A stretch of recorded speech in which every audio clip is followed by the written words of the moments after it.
Hass is actually a challenge. I have to say it publicly now. Hass, if it's not planted in volumes, it becomes a challenge. If you are a smallholder farmer and you are in the center of nowhere in Uganda, please don't plant Hass because Hass doesn't have a local market here. Yes, there's a local market for the oil factories, but Ugandans will never opt to eat Hass. It's too small for us in Uganda, right? So if you are a farmer and you have a small 1 acre, half an acre, 2 acre, do not plant Hass. Okay, Hass is risky. If you don't guarantee the market for it, even before you put the first seedling, if you do not know how you're gonna sell it, do not do it. It will hurt you. Okay, so for us here, we prefer to plant, we take big chunk of land. So we have 30 and 40, 70 acres. That's a huge production. We take more land. We are about to take another 100 acres now. So we are trying to increase our land with Hass. Now, the thing we plant in condensed areas where we know there's already existing farmers, because eventually we have to make the logistics of it, the business of it, make sense.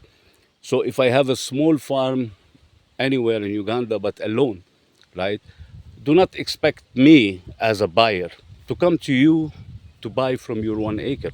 It will not make commercial sense, right? So this is my advice to farmers. Hass is the best economical product for a country. Demand is unbelievable worldwide, right?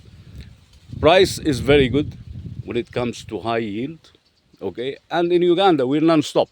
We can plant, we can harvest all year around.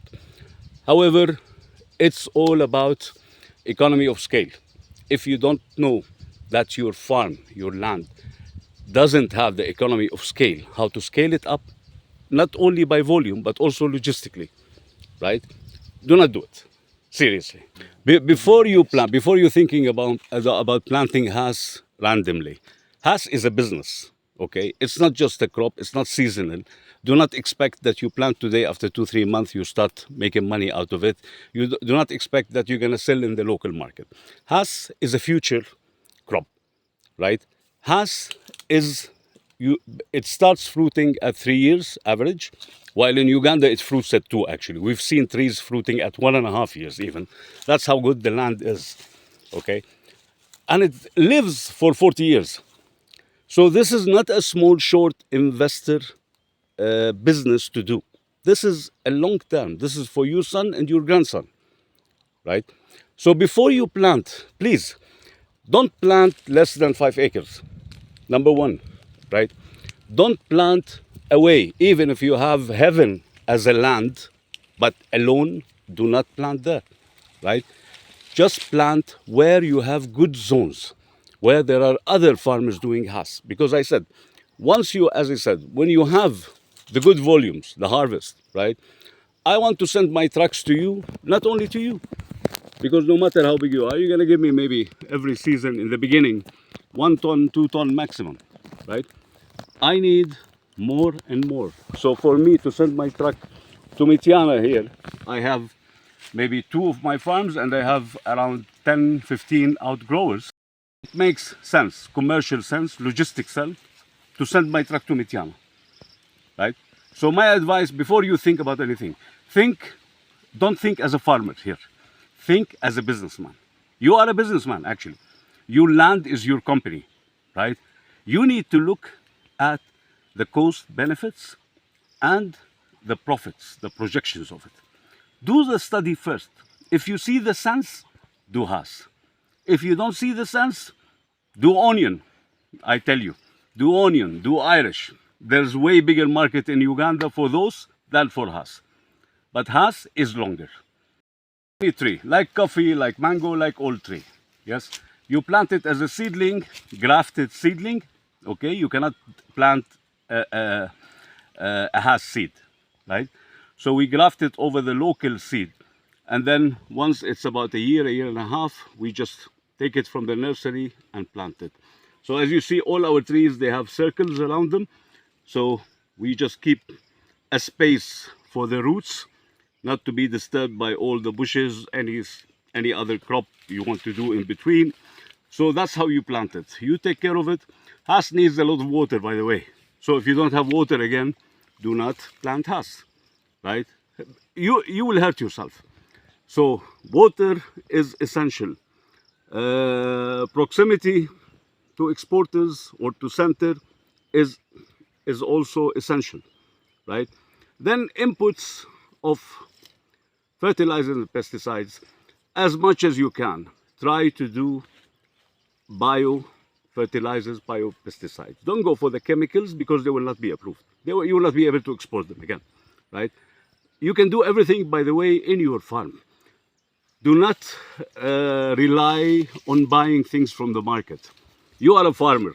You have to be innovative, okay? All these fertilizers, all these pesticides can be produced in your farm. So do not rely on the chemicals with the high pricing, right? Yes, they're gonna affect your trees. They're gonna give you a lot of harvest. But most of this harvest will not be approved to be exported because of the chemicals, right? So try to do everything in your farm. Pesticides, fertilizers, everything you can do. You can do it. It's easy. If you have Google, now you don't even need Google. If you have ChatGPT, 1 minute they will give you all what you need to do with explanations. So do that. For all means, do that. Don't fall into the trap of commercial applications for a small farmer land, right?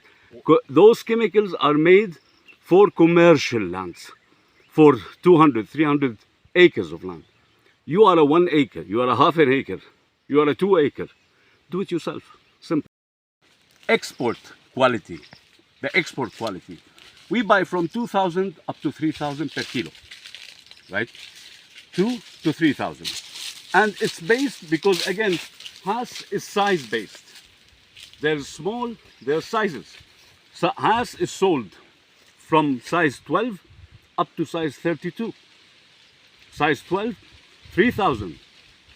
We can buy it. From 12 to 18, we buy it at 3,000. But if it's a beautiful fruit, not with pests, peeking inside them, not with sunburns. Look at this. This is a bad one. So this, even if it has the size, I cannot buy it for 3,000. This goes to oil. This I pay 500 for it, for the kilo. You see? So you need to understand. It's as if, again, answering him, you are taking care of your son or your daughter, right? Do you want your daughter to look like that? She will never get married. True? She has to look beautiful, amazing, good weight. You like big women here in Uganda.